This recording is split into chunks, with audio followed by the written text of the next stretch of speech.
Assalamualaikum warahmatullahi wabarakatuh.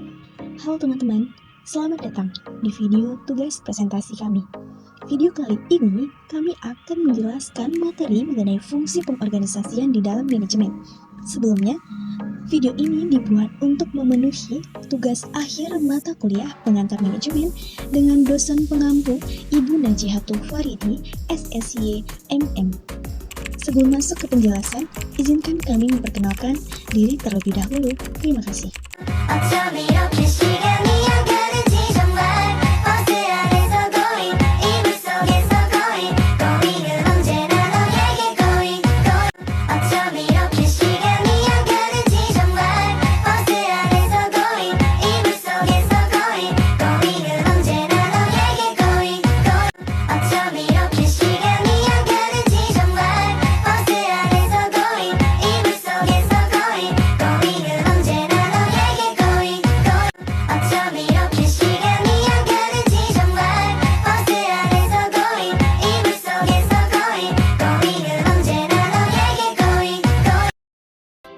Gimana? Sudah pada kenal kan?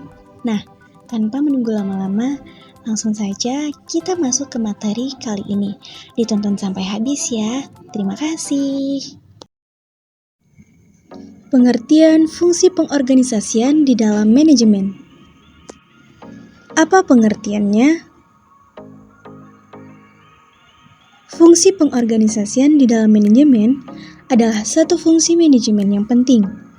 Ia bertugas untuk mengatur dan mengelola sumber daya manusia, aset, dan kegiatan organisasi agar dapat mencapai tujuan yang telah ditetapkan secara efektif dan juga efisien. Tujuan pengorganisasian di dalam manajemen ada 4, yaitu pembagian tugas, koordinasi kegiatan, efisiensi operasional, dan pengembangan SDM. 1. Pembagian tugas. Pengorganisasian bertujuan untuk membagi pekerjaan dan tugas secara efektif di antara anggota organisasi. Yang kedua, koordinasi kegiatan. Pengorganisasian memastikan koordinasi yang baik di antara berbagai departemen dan fungsi dalam organisasi. Yang ketiga, efisiensi operasional. Dengan struktur organisasi yang tepat, pengorganisasian dapat meningkatkan efisiensi operasional dan produktivitas organisasi. Yang keempat, pengembangan sumber daya manusia. Pengorganisasian juga bertujuan untuk mengembangkan potensi dan kemampuan sumber daya manusia dalam organisasi. Prinsip pengorganisasian di dalam manajemen. Pembagian tugas. Tugas-tugas organisasi harus dibagi secara logis dan proporsional agar dapat dikerjakan dengan efektif dan efisien.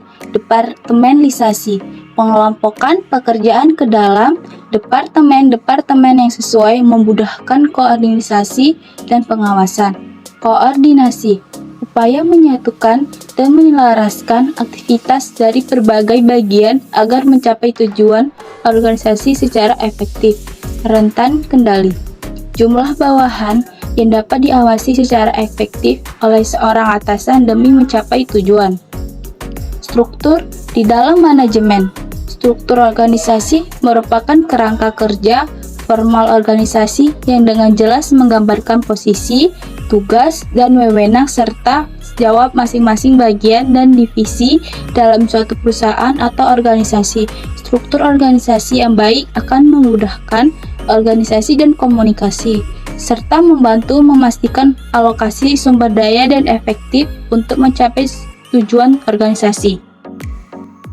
Struktur organisasi. Departementalisasi adalah pembagian organisasi menjadi departemen-departemen berdasarkan fungsi, produk, wilayah, atau proses. Hal ini membantu memperjelas wewenang, tanggung jawab, dan alur koordinasi. Koordinasi antar departemen.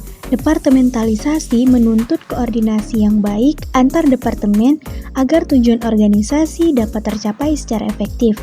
Komunikasi dan kolaborasi yang lancar menjadi kunci keberhasilan. Efisiensi dan efektivitas. Departementalisasi membantu mengoptimalkan sumber daya organisasi dan meningkatkan efisiensi. Pembagian tugas yang jelas dan spesialisasi menghasilkan output yang lebih berkualitas. Delegasi wewenang di dalam manajemen.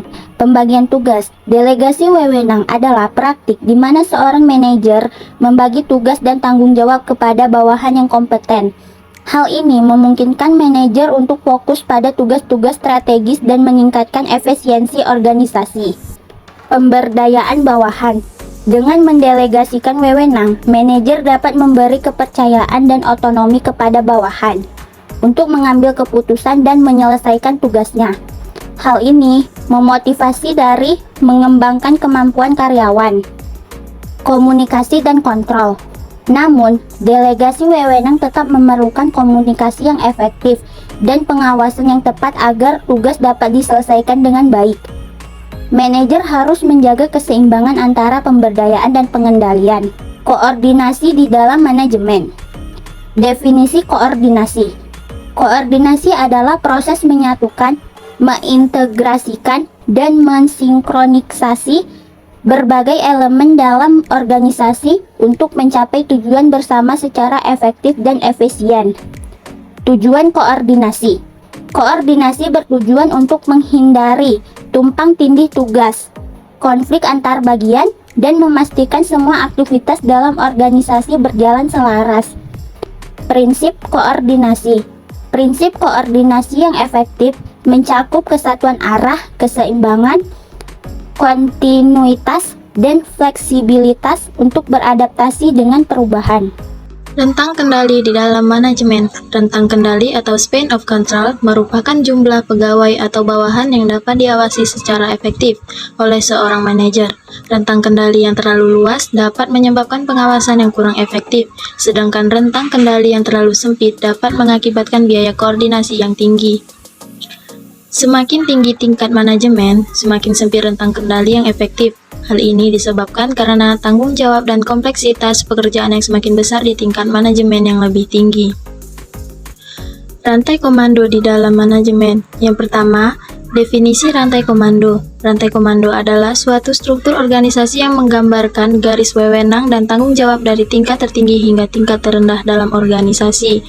Yang kedua, pentingnya rantai komando. Rantai komando memastikan aliran komunikasi dan pengambilan keputusan yang jelas, sehingga organisasi dapat beroperasi dengan efektif dan efisien. Yang ketiga, prinsip rantai komando. Prinsip rantai komando meliputi kesatuan perintah rentang kendali dan hierarki organisasi yang jelas.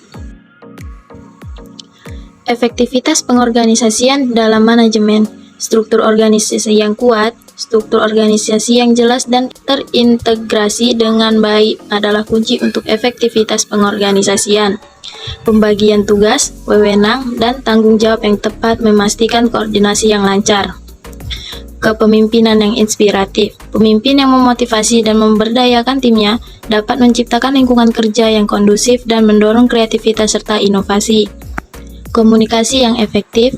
Komunikasi terbuka dan transparan di antara anggota organisasi memungkinkan pertukaran informasi dan kolaborasi yang baik, meningkatkan efisiensi dan produktivitas.